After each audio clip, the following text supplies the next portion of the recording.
Do you love sci fi and fantasy, sometimes with a dash of romance? Allow me to introduce you to author Jen Nixon. Her latest release, Boundless, takes us on a journey with Zahara Hunter as she tries to reclaim her memories. She's aided by Nicholas, his cousin Lucia, and lifelong friend Darius, but her rescuers have an agenda all of their own. Pick up a copy of Boundless today or one of her many other books. To learn more about Jen and her novels, visit www.jennixon.com. Welcome to the Better Two podcast. I'm your host, Donna. Today's guest is Terry Tucker. Terry, if you go back and look at February 6th of 2022, there's an episode with Terry. And at the time, Terry was counting the days about living because he was very uncertain about if he was going to beat his cancer. Well, Terry is still with us, which is awesome to know. And on this episode, we talk about cancer, we talk about chemo, and we also talk about his new book, Four Truths and One Lie, and quite a few other things. So tune in. Welcome back to the show, Terry. It's been a while, but how are you doing? I'm great, Donna. Thanks for having me back. I'm looking forward to this as I did the first time. It was a lot of fun.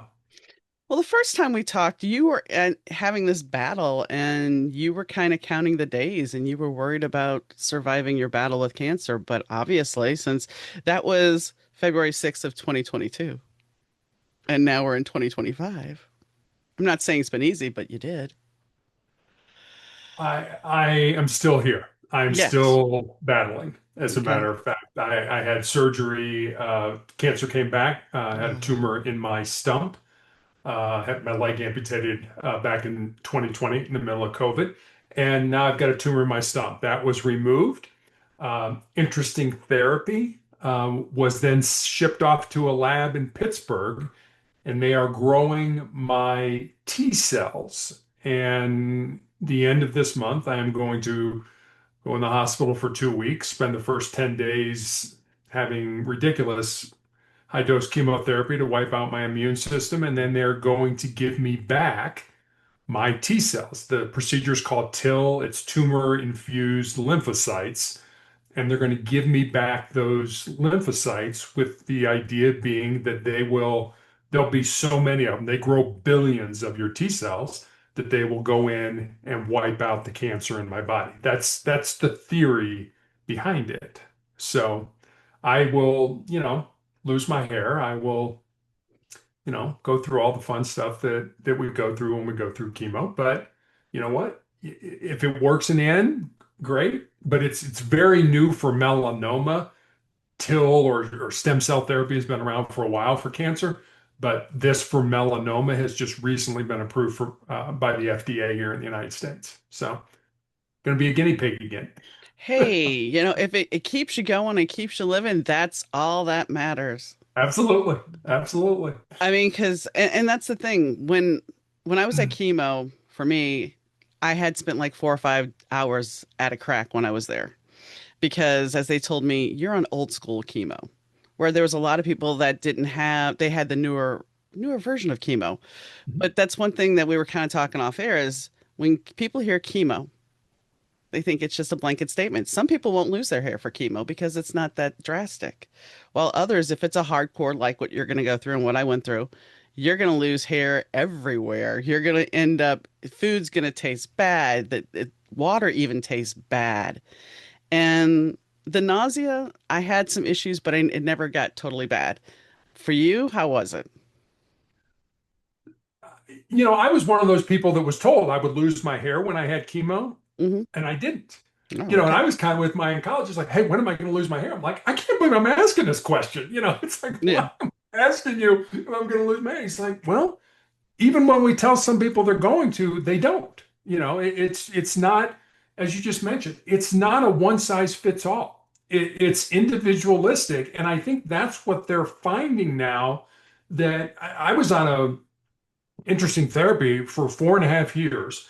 That it was an infusion. I did it every 3 weeks for an entire week, went Monday through Friday, got this infusion that did nothing to the cancer but wipe out the enzyme or the protein that cancer secretes that hides it from your own immune system. And so for 4.5 years, my own immune system was keeping my cancer, as my doctor used to call it, stable, in check. And then the company that made it decided it wasn't profitable enough and said, we're not going to make it anymore. And so I had to stop. Now, I know some people are like, oh, that's horrible. How can they do that? I believe in capitalism. I get it. It's all about making money, even in drugs. I get that. But you kind of feel like, well, I'm on the short end of the stick of this one. It's like, yes, I am. But it was a trial drug. It had never been approved by the FDA for my type of cancer. But they were kind enough after the study ended to keep giving it to me. And like I said, it was 4.5 years that I survived in a stable state, still having the disease, Hmm. but not having it progress, not having it go somewhere else in my body. And I was very grateful, very thankful that I had that opportunity because everybody who started on that study with me has died. Oh. So I'm kind of the last man standing. Mm.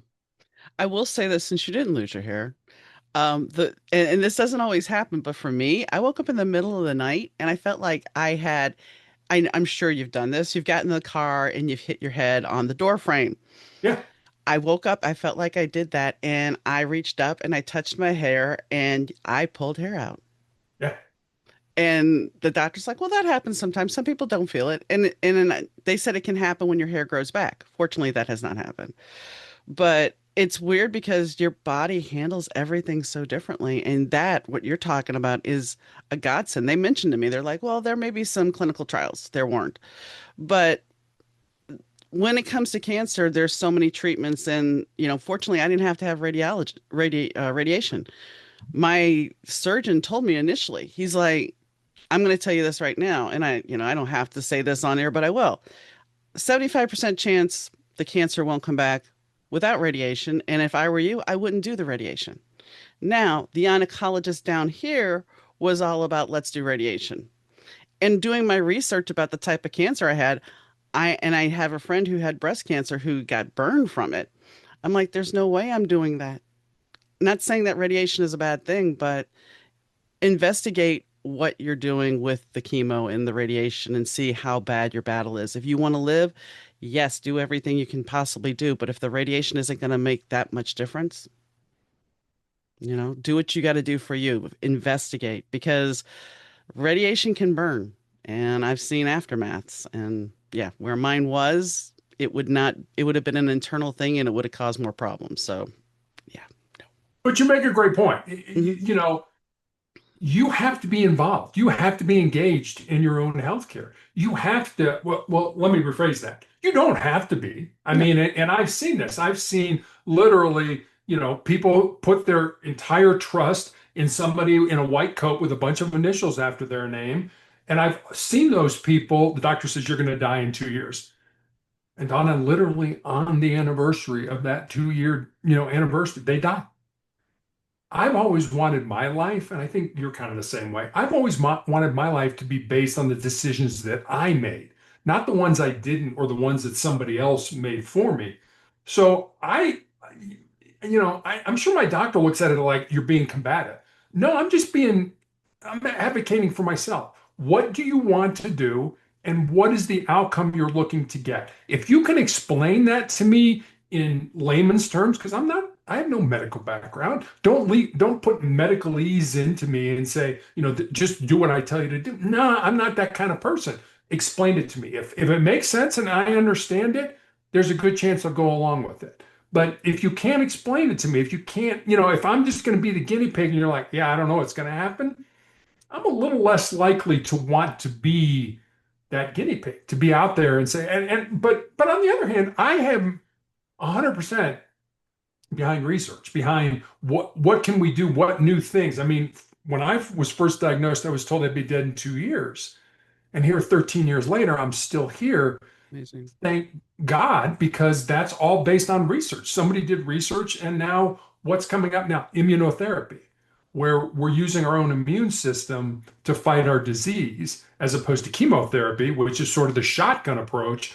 We're going to go out there and we're going to give you chemo, and that's why you lose your hair. That's why you get diarrhea. That's why, you get sores in your mouth. You lose your taste, for food. All the things that you had described before because it affects all areas of your body and including the cancer. So you're right. Be very diligent in your education on what's going to happen to you and is that worth it? And you make a great point. I'll end with this.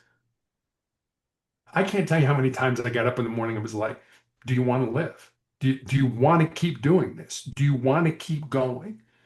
And there's nothing wrong with saying, no, I don't want to do this anymore. I don't want to put myself through this or my family through this. But you got to ask that question. Do you want to live? And it seems like a very easy question. Of course, I want to live.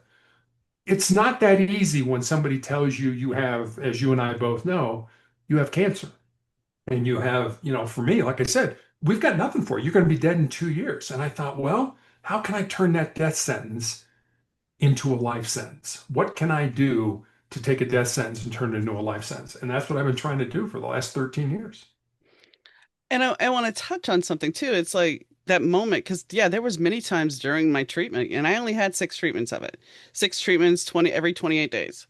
And it was one of those things where I got to like treatment five, and we talked about, I had gotten neutropenia. For those who don't know what that is, it's not only your red blood cells that are screwed up, it's your white blood cells and your energy. I mean, to get from the couch to go to the bathroom, you know, you're not able to do it. You and being single and being by myself, you have to figure out what you're going to eat that's not going to be bad.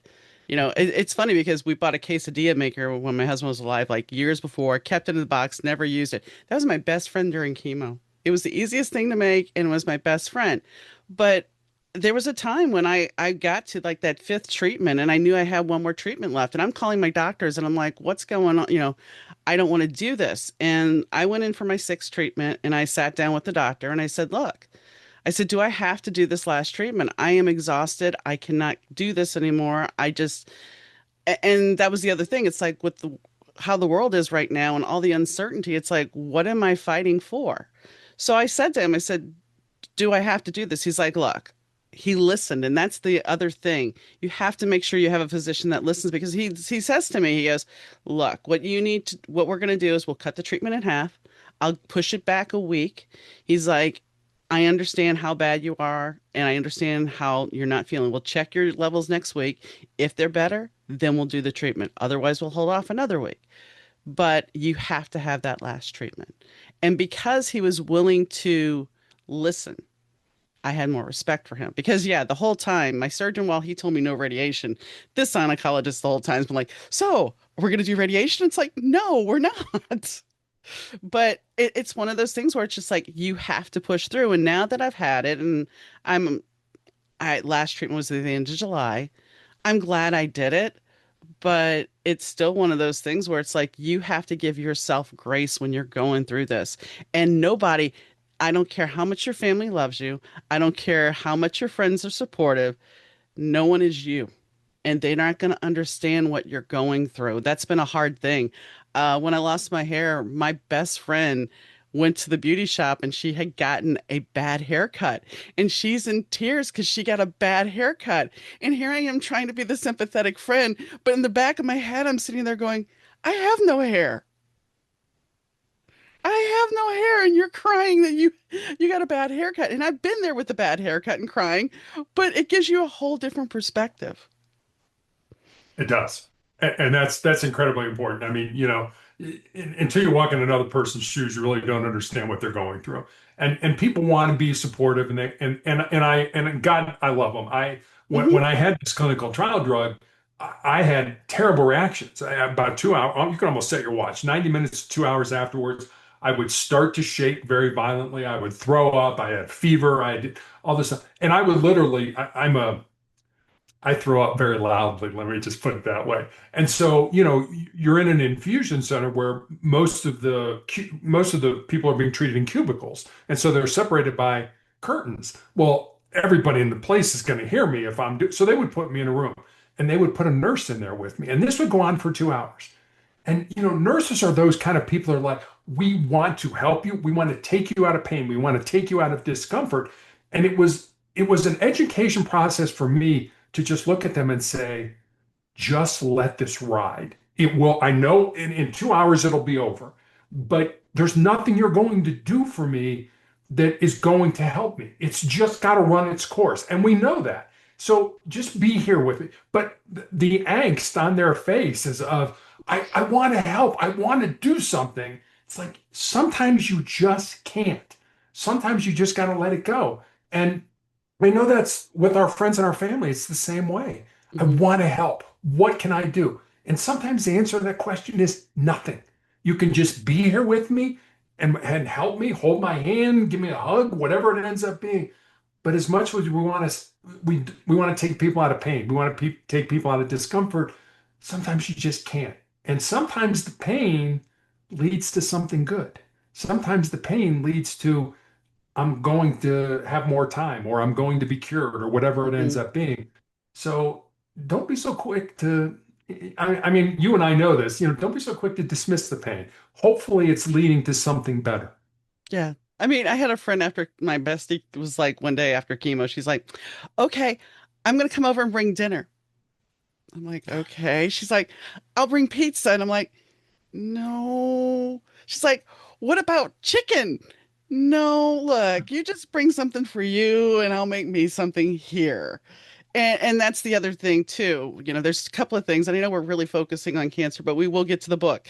But Sure. they give you cancer drugs. They give you the anti-nausea drugs.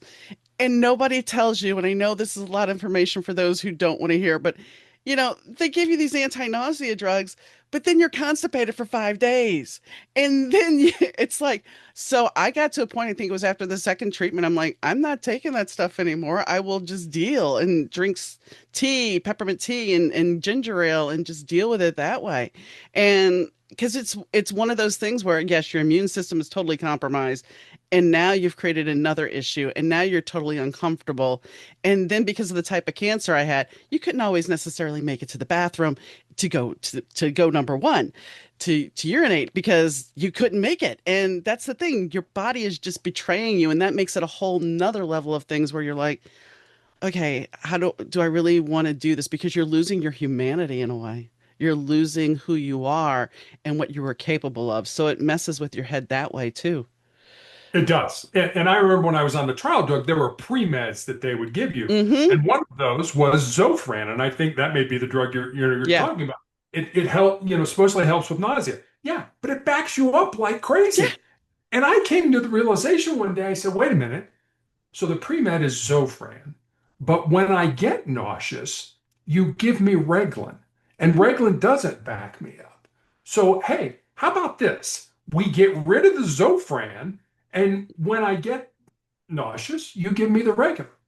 Oh, yeah, yeah, that makes sense. We'll do that. I'm like, why am I having to think of that when, these medical professionals, it's like, it doesn't make sense. And so, again, advocating for yourself, thinking about, well, I don't really want this Oh because yeah. this is the side effects versus, well, maybe this would be a better alternative and suggest that to your care team. And again, I've always felt it's a partnership, Mm-hmm. and if it's not, if you're willing to turn your life over to somebody else, I mean, some people do that, and don't get me wrong, I get it.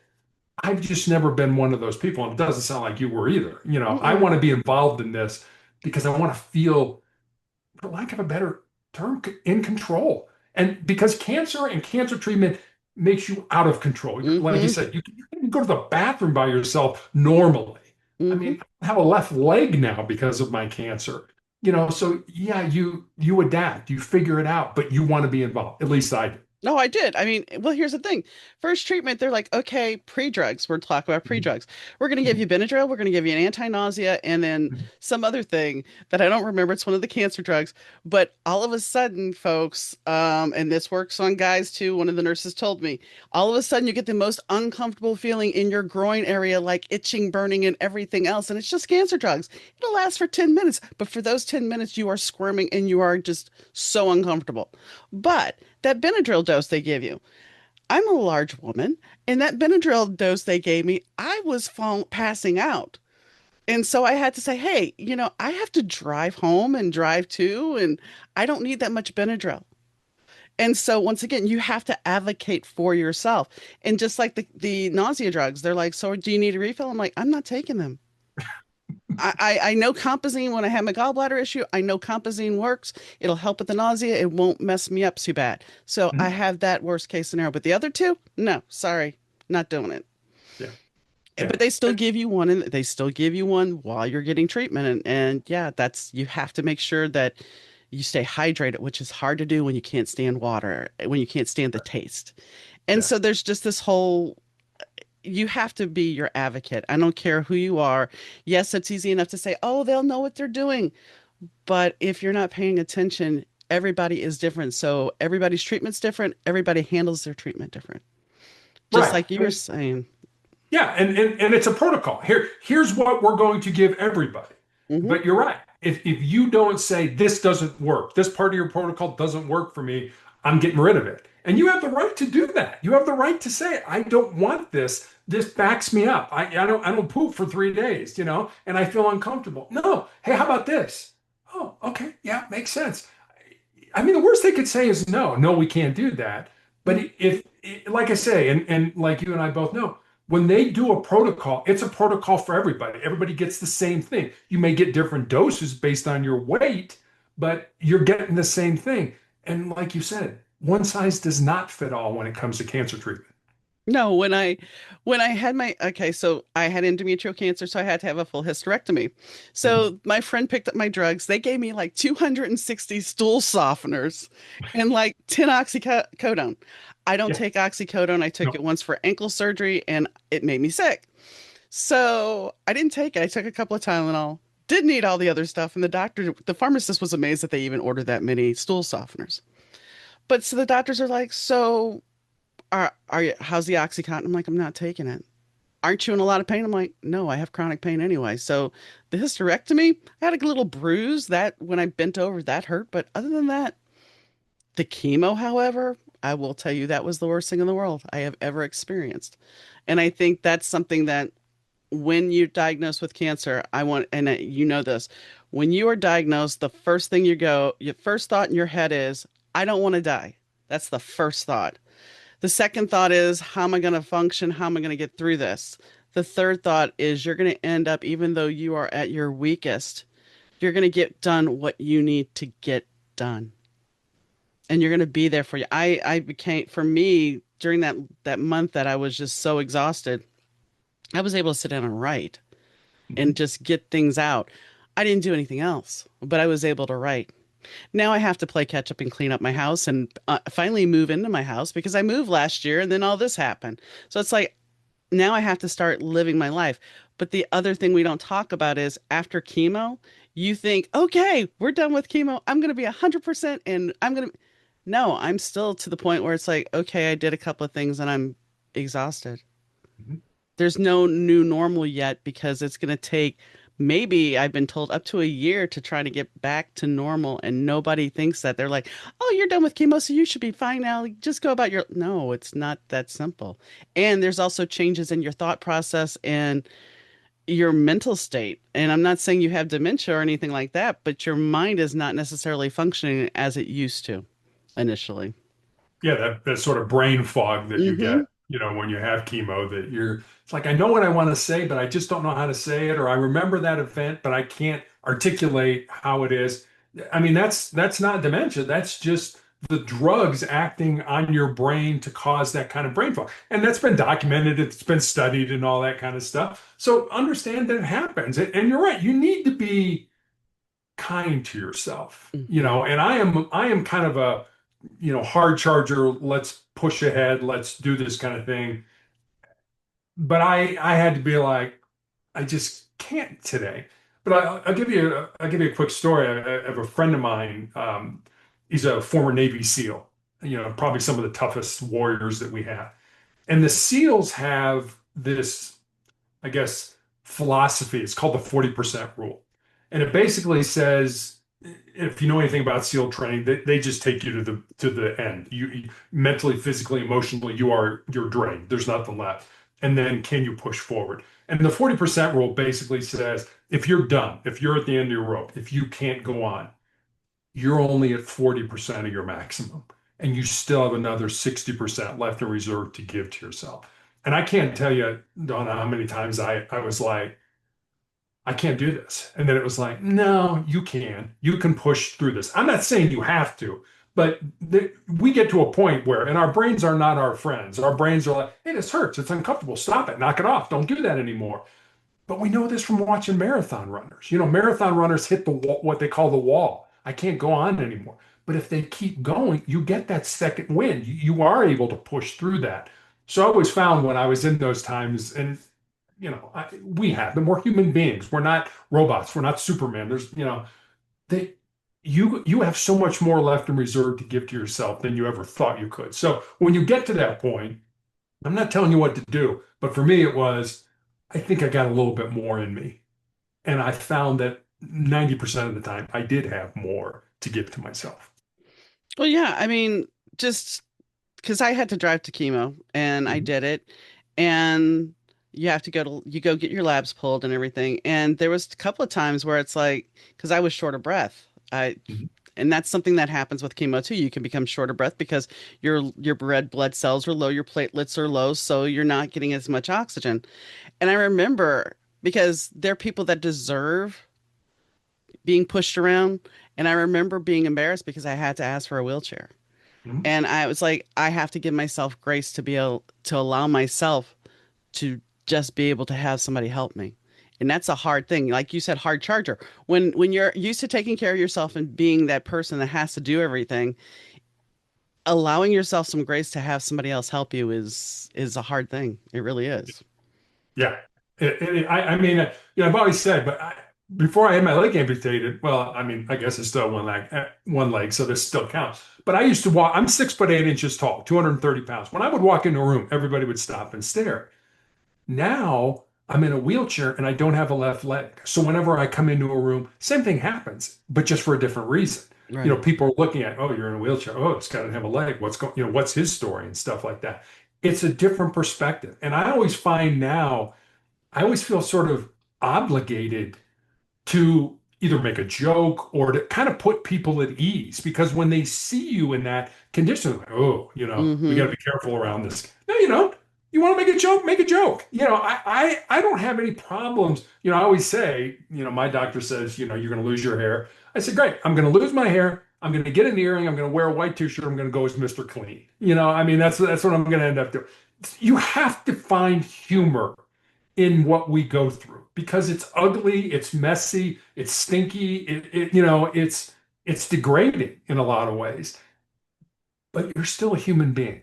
And if you can laugh at yourself, it's so much easier to get through this as opposed to, oh, this is terrible. Look Oh yeah. what's happened to me. Yes, it sucks. It absolutely sucks. But find a way to laugh in it. Find a way to have humor. I remember when I had my foot amputated. I was, I'm going to use the word walking out of the hospital. I was hobbling out of the hospital in this kind of boot contraption. And there was a woman at the front door and she was just standing there and she was staring. Yeah, and you've probably seen people that, they're Mm-hmm. almost like staring right through you. And I'm looking around like, is she looking at me? I was the only person in the area. And I'm like, she must be.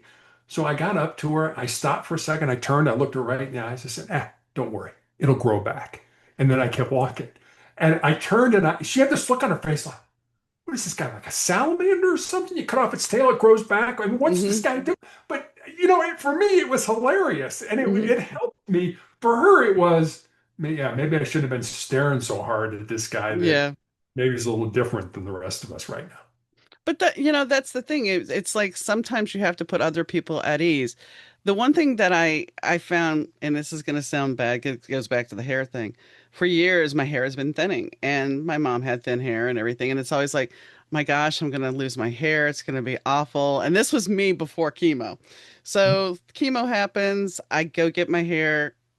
I go over to Great Clips, and because they actually have cancer haircuts for Okay. people that don't know, and they shaved it short. And then, yeah, it started coming out more, and they're like, just come back. And so they do it for free. And so I went back and they shaved it. And at first, I'm like doing the scarf. I have a wig, which I still have the wig over here. I think I've worn it a couple, maybe once or twice in the pod. And I just got to the point, it's like, you know what? Screw it. I'm just gonna go bald. I'm just gonna be me. I'm gonna own me. And that's that. Yeah. And so my big fear of being terrified before chemo and before cancer that I was losing my hair, it's gotten to the point where it's like, so what? You lost it. Big deal. I mean, it's with no eyebrows, it's like, oh, I look like a thumb now. But it's the self-deprecation because you have to figure out a way to make light of it because yeah, you've lost your identity and it's like now who are you going to be? Yeah. But that's just it. That's not who you are. No. That's the outside. That's Mm-hmm. not who you really are. No. And that's a hard thing for people to look at. It's like, oh, I'm losing my hair. I'm somehow I'm I don't know, disabled. I'm damaged. No, you're not. That's not who. This is the outside. I have a very strong faith in God. I don't think God cares that I don't have a leg. I don't think God cares that you've lost your hair. So Mm-mm. that's not what God's looking at. God's looking at the heart. God's looking at the soul. That's who we are. And I think when we stop and I don't want to be treated any different than anybody else. Whether, I had hair, I don't have hair. It doesn't matter. It's not who I am. It's just the way I look. But I think, when you look at the bigger picture, we are sold this whole thing of you're supposed to look a certain way, especially, I mean, now it's gotten more toward men too, but for a long Mhm. time it didn't matter for men. But Right. now it's like you better look a certain way, you better be using anti-aging cream. Oh my gosh, you better have this cream, you better do this, you better get this injection, you better do. Okay, but when do I get to be old? Why Yeah. do I can filter myself on Instagram and look 20 years younger. And then when you meet me, you're going to look at me and go, what the heck happened to you? No, just be yourself and own Yeah. yourself and be Yeah. the person in your heart that you need to be. Exactly. Exactly. And don't worry about those people, those superficial people that can't handle the way you look. That's their problem. It's kind of like getting bullied. It's not the person who's getting bullied's problem. It's the person who's doing the bullying. They're the one that's hurting. They're the one that has the problem. It's the same way if somebody criticizes you, hey, Donna, you don't have any hair. Yeah, you're right. I don't. You got a problem with that? Hmm. It's their problem. It's not your problem. And remember that. That's not who you are. This is just a facade. Well, exactly. And I think the whole fear that I had was because women are supposed to have hair. They're supposed to have long, luxurious hair. But the truth of the matter is, most of those images we are sold, these women have weaves. You Yeah. just don't know. I mean, everything we are presented in the media, there is some kind of skew to it. And we don't look at the reality of aging. I mean, I appreciate somebody like uh, Pamela Lee or Pamela Anderson and Paulina Porskova who are actually allowing themselves to be women of a certain age. Helen Mirren, these women Mhm. that actually are sitting there being their age. And I'm not saying you have to dress like an old lady or anything like that, but you don't have to go along with societal norms. Right. Yeah. And it's just hot. We're being you drive this car, you'll be cool. You smoke these cigarettes, you'll be cool. Well, yeah, we know cigarettes will kill you, but smoke these cigarettes and you'll be cool. That was advertisement when I was growing up. Mm-hmm. You know, they're trying to sell a lifestyle that will force you to buy a product to think that you're cool. You don't need somebody else to tell you whether you're cool or not. That comes from inside. It doesn't come from what car you drive or what clothes you wear or what brand of cigarettes you smoke. So, And I think the Marlboro Man actually ended up dying of cancer. And I'm yes. pretty sure the Bando Soleil chick, who was always almost burnt, I think she ended up having skin cancer from what I remember. So just because they were telling you it was cool doesn't mean it is, Right, as you said. exactly. So now I think that would beat the cancer horse to death. And people are like, okay, let's talk about four truths and a lie. Yeah. Four Truths and a Lie, my second book. So I wrote my first book, Sustainable Excellence, literally during the period where I was healing after I had my leg amputated. And when I published that book, I always kind of felt that there was a second book. There was something that I not necessarily missed. I think Four Truths and a Lie, or excuse me, Sustainable Excellence was it's Sustainable Excellence 10 Principles to Living Your Uncommon and Extraordinary Life. It's a book that I felt I'd learned some things about success and I wanted to share those things. But after I published it, it was like there's something missing. And it was another word that began with S, and that word was significance. Success is what we do for ourselves. How do we be successful, quote unquote, in life? Significance is how we impact the lives of other people. So I always felt that there was that second book in me. And so in November 2023, I started writing this book. I didn't know what it was going to be called. It didn't have a title. It didn't have anything. And since we've talked about cancer, it was literally sort of the fits and starts of writing a book. I would start to write, oh, now I've got to go for a week of, therapy. I'm not going to write at all during that week. I mean, I'm just going to be too wiped out. So it was kind of the up and down. And, I think a lot of times we think life is linear. We sort of start here and we just, get better. That's not life. Life is, you start, you get better, you plateau, you get worse. You plateau, you get better. That's how life goes. And hopefully at the end, you end up where you're supposed to be. But it was literally almost 2 years of starting and stopping, trying to write this book. And eventually, I always say, I love the book, but I have great editors. I give them the bones. They kind of help me put the meat and the muscle on it to Hmm. turn it into a book. And so um, last week, Four Truths and a Lie came out. So I'm pretty excited about it. So, what made you decide that to call it Four Truths and a Lie? So one of the things that I talk about on podcasts, and you and I were talking about how much you enjoy writing and how you love getting stuff out on paper. For me, it's talking, and I've been a guest on probably 750 podcasts all around the world, and a lot of the things I talk about are these four truths. But it was, the truths are control your mind, embrace the pain and the difficulty that we all experience in life. The third one is a legacy truth. What you leave behind is what you weave in the hearts of others. And then the fourth one is as long as you don't quit, you can never be defeated. And I think, if I told you five things, maybe you'd remember one or two of them. But if I told you five things and I had a story underneath each of those things, there'd be a greater chance you would remember what I said. So it was, I've got all these stories. How do I compile these stories underneath these truths? But then there's the lie. And the lie is basically how we determine kind of what we were just talking about. Madison Avenue says, buy these products and you'll be successful. And that's the lie. We're sold the lie of how we're supposed to be in life. So I kind of was talking to my daughter, and my daughter's like, well, you talk about four truths. She said, call it Four Truths and a Lie. And I'm like, yeah, there you go. There's a title. So my daughter's actually the one that came up with the title, and it seemed to work, and here we are.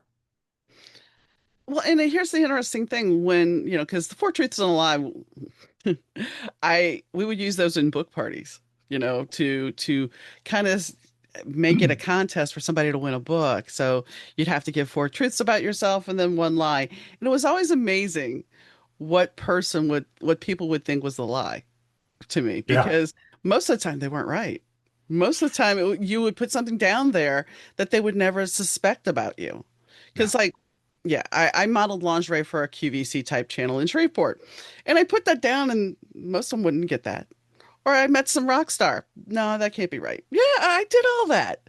yeah, Because and that goes kind of back to when you look at somebody, they're not going to think you did that. They're not going to, they see you from that moment that you were there, but they don't see you in your past. They don't see what you were when you were 20. They don't see who you were at 30.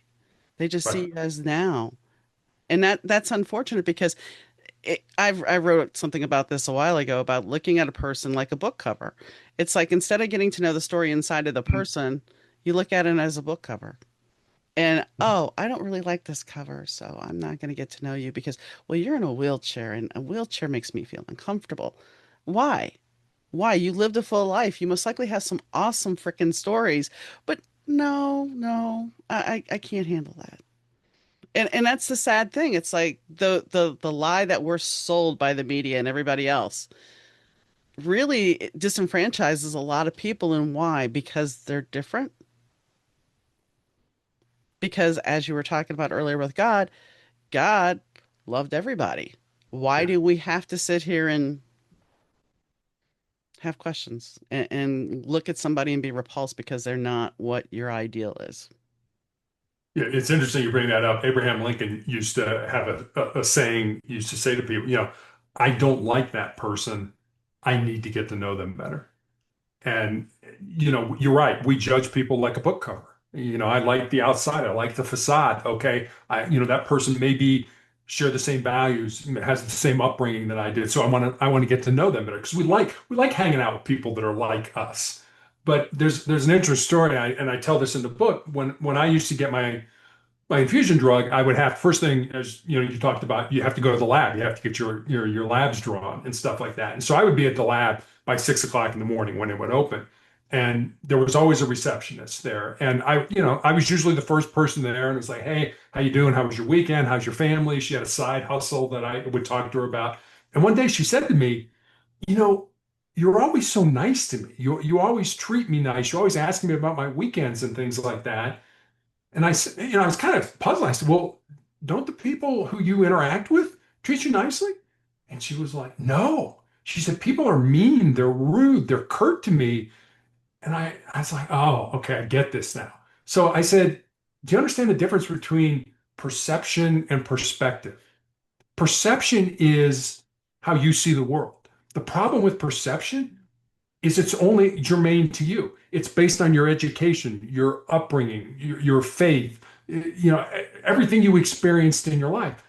But it only matters to you because you're the only person who had that in your life. No, somebody else can't live your life. They don't understand what you went through.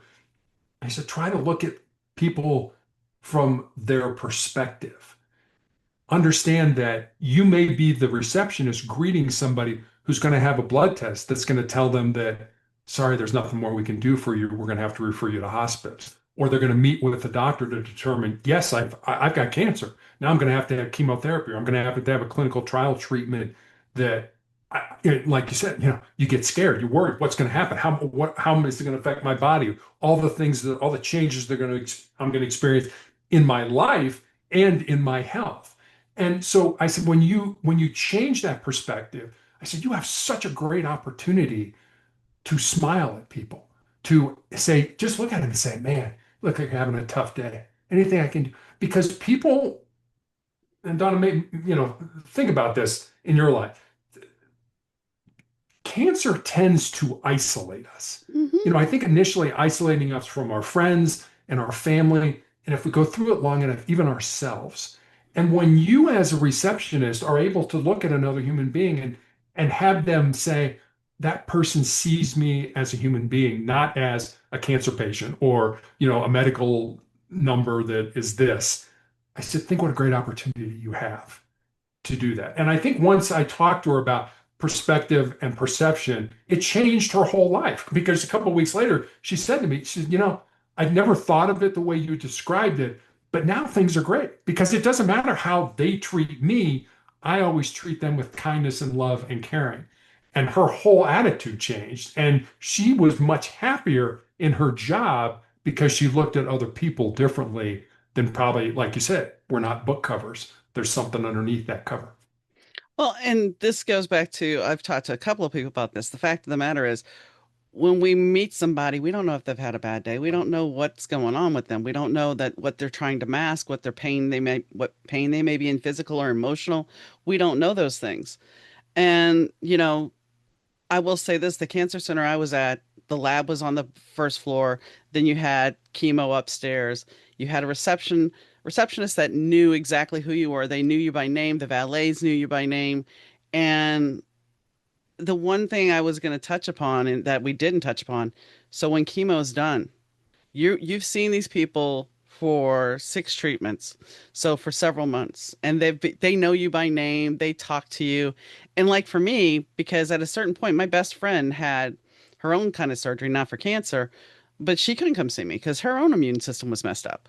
So I've gone through this whole process for since the end of June was the last time I had anybody come visit me per se. So, other than doing these things, I have had that isolation you talked about. And I realized when I was done with my chemo, fortunately, they were giving me IV fluids for like 4 weeks after. So, I still got to go there. I still had that Friday set date of going in, getting a lab pulled, and then getting the IV and being able to socialize a little bit. And I know it's not a social aspect, but you still get to know the people there because you've been there so often. And then all of a sudden, when that's done, and you wake up that first week and you're like, I don't have to go on Friday, you realize that even though chemo has been a bad thing and you really don't want to go through it again, you miss the people that you dealt with because Yeah. they were there on your journey with you. Yeah. I will never forget. I mean, I was with the nurses in the infusion center, every 3 weeks for an entire week for 4.5 years. And then, I was like, this is my last day. Yeah. And I mean, we went out onto the patio. I mean, every nurse in that infusion center, probably 20 people, and the medical assistants and the receptionists and everybody. And we got a picture. I showed the picture of my brother. My brother's like, who the heck was taking care of all the patients while you guys were out taking, having a photo op and stuff like that. And but it was, I love those Hmm. women. I mean, they are such caring, kind, wonderful people. I mean, I still communicate with some of them, through, outside of the hospital and things like that. And you're right, you get so close to people that you share your journey with. Hmm. And one of the nurse managers was telling me, yeah, we took that picture and we framed it and we put it up, you and of all of us together Nice. up in the reception or up in our break room, Nice. and I'm like, oh, that's great, but you're right, that oh, I don't have, it's week 3, I should be going to treatment. Yeah. Oh, I'm going to treatment. Yeah. And I'm just hanging out at the house. And as horrible as I would feel during that treatment, being with those people made it so much better. Hmm. And it just becomes part of your journey, your life, and other things. And the other thing I was going to touch upon too is, when we're talking about looking at people as book covers. Mhm. So 70s, 80s, 90s, early 2000s, no one cared what was in the book. We read the blurb, which it would be great if we all had a blurb, but we read the blurb, we go, okay, that's what I want to read. But now we have to have trigger warnings. And there's a reason why I'm bringing this up. So imagine if we had to have a blurb and a trigger warning just to get to know somebody, because that's kind of what it feels like. If you don't meet the criteria, then, well, maybe I'll read your blurb. What do you know? Give me an elevator pitch about who you are. Okay. Did you have any baggage? Because I don't want to deal with icky stuff. We all have icky stuff. We all have to embrace that icky stuff. And I've had conversations with friends that are like, because during this journey, I've been very reflective about things and people in my past. And they're like, you don't need to deal with the past. Just ignore the past and keep going. But then you're not healing the past. You're those things that caused you to have downfalls before. It's always in your programming. It's in your programming since you were a kid. And until you deal with it, until you look at your parents from a truthful point of view and your grandparents, that triggers are always going to be there. And so I look at that. It's like, I don't want those tropes or those triggers anymore. I'm done with those. But I had to work on that. And will they come back? Yeah, they always do. But the thing is, you're stronger for facing them instead of going, oh my gosh, here we are again. I don't know why it keeps happening. I'm just going to push through and not face it. You're right. I mean, we all have things in our past that, define us, whether we like that or not. And sometimes they define us in a good way, and sometimes they don't. There's a great book that I read called The Coddling of the American Mind. It's written by two professors here in the United States. I can't remember the organizations, but it talks about why kids today, are always triggered. Everything's horrible. I mean, I need an emotional support dog. I need a place to go. I mean, when I was growing up, I was ever triggered. I mean, whatever happened, happened. And one of the things that these professors cite is that we have gone from taking preschool and kindergarten to a place where you learned how to socialize. You and I are in the kindergarten and we both want the purple crayon. Well, we work that out. Okay, you'll have it for half an hour and then you'll give it to me and I get it for half an hour. We've taken all that out, that socialization. I got picked last for kickball. I must be a horrible person. No, you're still on my team. Let's go. It's your turn to be up in that. And all those things that we learned in preschool and kindergarten have now been replaced by, well, my kids got to get into Harvard. So in kindergarten, instead of being socialized, they've got to know how to count to 100, by tens or 1,000 by Yeah. 100, well, whatever. So we've taken the socialization out. And now when kids get into college, and the University of Chicago is kind of leading this charge, college should be a safe place. And colleges are starting to say now, no, college. I mean, physically, yes, I shouldn't be Yeah. harmed while I'm in college, but I should be challenged in college. My values, my morals, my ideas should all be challenged in college. That's a place where you grow. Yeah, what am I doing here? My prefrontal cortex is coming together. I'm I was like, it's like nothing bad could ever happen to me in college. No, no, bad stuff should happen to you in college. You should be, yeah, then maybe, oh, I never thought about that. Maybe I should take another look at that. That's where we're lacking, I think. We don't learn when we're little kids how to play together, how to work together, how to be together. Well, I mean, when you think about that, you and I'm not, I think you're a little bit older than me. I could be wrong, but No, you're right. I probably am. our generation, I mean, I'm a Gen X. I grew up, we had to play together. There wasn't Mhm. the pressure. We got to be kids. We didn't Yeah, have to sit right. there and go, "Oh my gosh, I got to make sure." I mean, yeah, my mom pressured me for grades all the time and there's some stories there, but the fact is we still got to be children. We still got to have wonderment. We still got to not have a phone or TV shoved in our face. Granted, yes, Saturday morning cartoons all the way, but and even stuff after school I would watch like the Three Stooges and whatnot, but Yeah, my mind got to be developed with imagination and creativity and all of these things. And nowadays it's like, oh, here, I mean, I've gone to a restaurant and seen a 2-year-old holding a cell phone. What are you teaching them? That's not socialization. That is not socialization. no, And then you wonder no, why we have what we have going on, where these kids are so super stressed. They're doing things to try to relieve the stress, and certain things are happening like gun violence, but we're not allowing them to be social. We're not allowing them to experiment with life. right. We're not You're allowing them right. to eat dirt. Right. And drink out of the hose and ride Yeah. their bikes all over the place. Yeah. All things you and I got to do when we were kids. Mom kick you out of the house. I'll see you at dinner. Hmm. There was no, but that again, it takes a village. You knew if there was a problem, you could go to some house and knock on the door and whoever was home would help you. And that's how it was in the neighborhood. And I remember in our neighborhood, if I did something stupid, Mrs. Tripp would kick my butt, send me home, call my mother, and when I got home, my mother kicked my butt. So it was Hmm. to raise kids. And now we don't have that village. Everybody's working, everybody's doing their thing, everybody's on a device, with their head buried and stuff like that. We don't, if COVID taught us anything, it's how much we need each other to be Hmm. happy, to be successful, to be productive in our lives. You know, when we were all isolated, divorce rates went up, domestic violence rates went up, alcoholism rates went up, drug abuse rates went up. We need each other. And that's what you and I learned when we were young. How to get along, how to figure it out, how to have a fist fight with your friend and then be best friends, 20 minutes later and that kind of thing. That's life that kids today don't learn. How to take a paper towel and make Barbie a dress. There you go. I mean, it's stupid, but that's creativity. I mean, I'm Yeah. talking to my dad. I'm texting with my dad the other night, and he's like, "I've never been creative in my life." And I respond back to him like, "You used to play the organ, Dad. You used to make music. That's creativity." Yeah. But that's the thing. We've narrowed those parameters of what is creative. And this even sadder thing when you look at the bigger picture is now we have AI. So it can write a book, it can make music. It's because it's scraped it from people, from humanity, from real authors, from real musicians. And what does that do? It creates even more lack of creativity, socialization, and you just tune out. And that's not good. I mean, people used No. to be scared about tuning out on drugs, but this is just a drug as well. Yeah, it is. It totally is. And that's and people can't we can't talk to each other.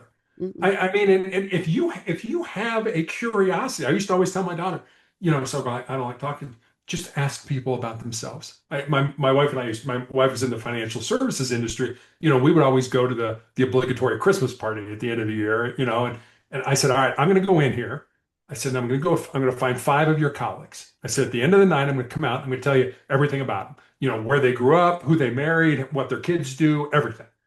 I said, not only that, on Monday when you go to work, they're going to come to your office and they're going to tell you what a great guy I am. And that used to happen all the time. I would just ask them questions about themselves. We are so narcissistic. We love talking about ourselves. They would never ask me about me. Where did you grow up? How did you meet your wife? Where does your kid go to school? They would never ask those questions. And by asking people, they love that. I mean, there's that old thing about we love hearing our name. Use people's names in conversation, and they'll think you're the greatest person in the world. And that's what I told our daughter. You want to be a great conversationalist? Just ask people questions about themselves. Be curious. You don't have to say a word. They'll think you're the greatest person in the world. And it's such I mean, it sounds kind of manipulative, but in all honesty, I am very curious. I mean, I was a SWAT hostage negotiator. That was all about being curious. What got us to this point? How did that work? And that was part of, we were taught a lot of times we'd arrive on scene, have no idea why we were there. So what would we do? We would use what we call tactical empathy. I think today, get rid of the word tactical, talk about empathy. Hmm. Tell me about what's going on. Tell me about why we're here. Again, I want to understand, not necessarily agree. We may totally disagree politically or philosophically, religiously, whatever. But that understanding breeds trust in Yeah. each other. I just want to understand you, not agree with you, but just understand you. And we don't do that anymore. No, like today, I haven't heard from one of my PR people I work with. I haven't heard from him in a couple of days. Actually, it's been about 2 weeks. And I knew he had a really stressful time. And last week he made a post that was kind of stressful. So I reached out to him today. I mean, my gut was just like, do it. I kept putting it off and it was like, just do it. And sure enough, I reached out. He's like, yeah, it's just been a little stressful and da da da. He explained everything. But the thing is, by showing that I care, which I do legitimately care, Mhm. sometimes, and that's the thing when you have people in your life that and this goes back to your curiosity but in a different kind of way, reach out to them because you never know what they're going through. If they kind of fall off the face of the earth, you got to reach out to them because they may need that little life preserver. And because you have studied them and because you know that those facts about them, you will know how to have a conversation with them that will actually resonate. And somebody told me yesterday, I interviewed somebody and they're like, the one reason I listened to some episodes and the one reason I like listening to your show is because you're a good listener. And that right there, and what you were talking about by listening to the other people, granted, yes, we're all narcissists in a way, but by listening to those people, you know what makes them tick, you know how they feel, you know their emotional level of how they relate to their emotions, and that is a gift when it comes to real friendship and real connection. Yeah, exactly. I mean, and that was one of the things we were taught as negotiators. We dealt with a lot of people that were thinking about committing suicide. And, when I was a police officer, we used to get this, well, yeah, they were giving away their stuff. They were talking about death. They were all the signs that are pointing to somebody wanting to commit suicide. And he was like, well, why didn't you ask them something? Oh, I didn't want to put the idea in their mind. And that was one thing we were taught. And we would do this. If we thought somebody was going to kill themselves, we put it right out there. Hey, Bob, are you going to hurt yourself? Hey, Bob, are you going to shoot yourself? Because if the answer is no, they're going to come back to you with, no, you idiot, I'm not thinking about doing that. But if the answer is yes, you may have just opened a door. Again, kind of like we were talking about with cancer patients. You see me as a person. You don't Hmm. see me as a cancer patient. You see me as an individual. Nobody sees me in society. Oh, Terry just did. He sees that I'm in pain, that things are going on. So we would tell people, call it out. And I do that with people now. Like if I come up to a counter or something like that, or I come up to one of the nurses, it's like, man, you look like you're having a tough day. Now, if they're not, they're like, no, no, I'm fine. Everything's great. But if they are, you may have just opened the door to say, yeah, you know what? I found out my mom's got cancer, last night on a phone call, and I'm really having a hard time with it. Somebody sees me as another human being. And that is so important in life today. I think that's very much the case about what we're seeing with the gun violence and everything. Most of these people, I think, don't feel seen. Yeah, And now, well, they're going to see me no matter what. They're going to see me. yeah, And granted, I'm not privy to these people, but it would make sense as to most of these kids are loners. yeah, And suddenly, here they are. And now they're going to be infamous. And yeah, the sad thing though is we've gotten so desensitized to it. I mean, that goes back to the empathy statement. We have gotten so desensitized to violence in our world that it's crazy. But yet, if you go overseas, nudity is okay, sexual activity and stuff, it's okay. But over here, we love violence. But violence is just something that breaks our heart. I mean, you're of a generation that if you have small children or people that are sensitive, please let them leave the room before they watch this TV. Now, no, we can just open the internet and see somebody getting shot. There's nothing. So we're all being desensitized, and we lack empathy, and all we want is compassion. Yeah. It's interesting. I was on I do a Bible study on Wednesday mornings, and there are people all over the world that are on the Bible study. And we were talking about what happened to Charlie Kirk last week, and there was a woman from Germany who made the comment. She said, the difference between the Germans and the Americans is that if you don't agree, if Americans don't agree with each other, somehow the other person is bad. You're a bad human being. She said, we have disagreements, philosophical disagreements, religious disagreements, political disagreements here in Germany. She said, but it doesn't stop us from relating to each other, from going out to a movie, from, going to get a cup of coffee at a cafe. We are still able, we don't look at people as you're a bad person because you don't agree with the way I think. And I think, I hadn't really thought about it that way. But yeah, if you're conservative and somebody's liberal, they're a bad person because they don't agree with you. And vice versa. If you're liberal and somebody's conservative, well, they're a bad person because they don't agree with you. When did being, having a difference of opinion, can you imagine how boring life would be if we were all felt and thought the same way? My God, it would be terrible. You know, Well, we we need to be able to talk to each other without saying the other person's bad. I think there's two things here. One is all the bots that troll the Yeah, internet to gin yeah, up all this. Number two, you have to ask the bigger picture is who gains what by us being at each other? yeah. And I'm not saying conspiracy, I'm not saying anything. All I'm putting it out there is, when this goes back to history. When you look at the potato famine, they wanted to make the Irish the bad people. So we're still doing that. We're still using that playbook. It's Mhm. just now we've created a different situation, and there's always somebody when somebody's trying to be create this divisiveness. There's always somebody that's going to benefit, and that's the Oh, question: absolutely. who will Yeah, benefit? yeah, And we may never know. And but the thing is, we have to overcome, and we have to have those conversations and not blame people for so much. We have to look at what are the root causes and try to come at people with compassion and love. I'm not being a big hippie here, but there's got to be some changes where we don't have such violence, because all violence does is make society have a cancer. It may right. not be a physical cancer, but it's a cancer. You're absolutely right. So, as we wrap this up, what I know we didn't talk a lot about your book, Yeah, but this is great. what would you say would be the biggest takeaway for your new book? That's a great question. I want to say it's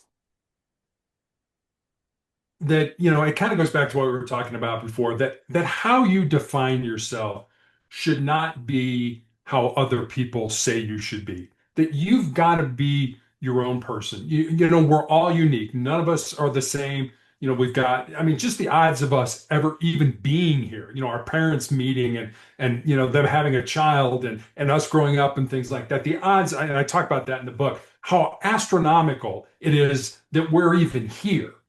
And we don't have to be in somebody else's shadow. You can be your own person. You've got to figure that out for yourself. Don't ever let anybody tell you you've got to be a certain way. And I'll leave you with kind of this, what's one of the most important things out of the book. I think it's more important who you work with and who you work for than it is the work that you do. Find people that care about you, find people that are willing to invest in you, find people that want to see you succeed, hitch your wagon to those people, and climb your mountains together. Well, very well said, Terry. I thank you for coming on the show again. Donna, thanks for having me on. I really enjoyed talking with you. So I felt kind of, since Terry and I both had gone through this journey as we were talking, I thought it was important that we did discuss chemo a little bit more at length and cancer, because cancer is something that is very prevalent. And if you don't know somebody or you haven't experienced it yourself, well, there's always a chance that you may. And being informed, I think, is a good thing. Finding a way to navigate through somebody else's journey can also be very helpful. And there is a sense of community when you are being treated for cancer. As I said, it's not like it's a cancer club, but there's that feeling overall of these people are there to help you. You're going to go through it. You're going to feel like crap and you're going to feel wiped out. And yeah, you may lose your hair and yeah, you see all the things on TV, but you can push through. I mean, I remember when I was first diagnosed and I was told I was going to get chemo, that my best friend's like, okay, so if you can get there, I can pick you up and bring you home, and then we'll come get your car another day. Okay. And I have a friend that's a nurse, and she's like, well, I can always pick you up or whatever. So I had people that were willing to do that for me. But me being the stubborn person that I am, figured I can drive myself to and drive myself home. And there was not a time when I couldn't. Mind you, there was one time, I felt kind of after I got home that I was like, I didn't fully cognizantly remember how I got there. And I think that was after the first treatment with the heavy Benadryl. I knew I was okay to drive because I am one of those people. I worked in insurance, I worked in auto insurance. There was no way I was going to get behind the wheel and not be able to drive. I was lucid enough and I wasn't passing out. But, after another chemo treatment, I made it fine, came home, I was fine, and I sat on the couch and I ended up falling asleep. People texted me I didn't even know for about an hour and a half. Chemo will chemo will take a lot out of you, and it's not even just the Benadryl or it's how it affects your blood, how it affects all sorts of things in your body. And you have to learn how to be gracious with yourself and compassionate with yourself and understand that what you could do maybe a week ago or a few days ago, you're not going to be able to do. And yes, I hate, being the bearer of bad news, but yeah, you have to try to run to the bathroom and pray you don't pee yourself, which is never a good thing. And, something that Terry and I didn't even talk about is getting a shower. A shower is a luxury at a certain point. And I was talking to one of the nurses who was going through pregnancy or had gone through pregnancy, and she said she felt the same way when she would shower after being pregnant. As good as a shower feels like if you have the flu, you're like, oh, this feels wonderful. When you take a shower after chemo, you're that's it. You're done. It's like I can't do anything for the next couple of hours because it took all my energy. So you have to learn to be gracious with yourself. I was fortunate enough to have a membership so I could order my groceries and just go pick them up, but they still had to come out of the car. I still had to deal with that. But by doing what I had to do to take care of me, I did it. And I'm still doing that. So, as Terry was saying, just because you think that you have nothing left in you, you have to push through sometimes. And when you push through, you get things done. Now, mind you, it's been too warm, and I know that if I go outside, I'm going to get zapped because my energy level's not great. So I haven't really been outside in the last couple of days. And that's okay. I'll go outside when it's cooler. But know your body, understand what your limitations are, and do a little bit at a time. And be forgiving of yourself because the doctor's going to tell you you're going to have to keep pushing through. You're going to have to make sure you're walking every day. And the truth of the matter is, when I got to be my worst, I was in physical therapy during all of this because I wanted to try to keep my energy up. And I called off. And so when I went back after calling off, the physical therapist said to me, she said, I would have sent you home. Your blood work was dangerous for you to be here, for you to be exercising. So understand that when you feel like crap, that that may very well be true. And you have to let it go. You have to let it go and take care of you and understand and know your body. And don't worry about what other people think because this is your ride. And if they haven't experienced it, they're not going to understand it. So, Terry's book, Four Truths and One Lie, I think that all of us, we are sold a lie and we are sold that lie to look at somebody because of their views and hate them. and dislike them. And the fact of the matter is, the only way that we're going to heal in, and I'll say in this country, is by looking at each other and trying to have an open conversation, a conversation with empathy and compassion, and not sit there and accuse somebody. You know, yes, we're in a certain situation because a certain people voted a certain way. But if we keep up the animosity and we don't reach across the aisle to talk to the people and to help heal the people, good or bad and indifferent, you have to try to make them see, but you also can't force your views. We didn't get here overnight, and we need to find a way to turn it around. But by fighting with each other, it's not going to be happening because, like I said, you have to look at who benefits from us battling each other because we're all distracted about certain things that we're not really paying attention to what's going on. So, on that note, I thank you for tuning in. I like to thank Fast Susie for the intro and outro music. I also would like to thank you, the listener, for, spending an hour with me and Terry. And whenever you're listening, I hope you have a wonderful evening, morning, noon, or night. And I'll catch you next time, guys. Bye.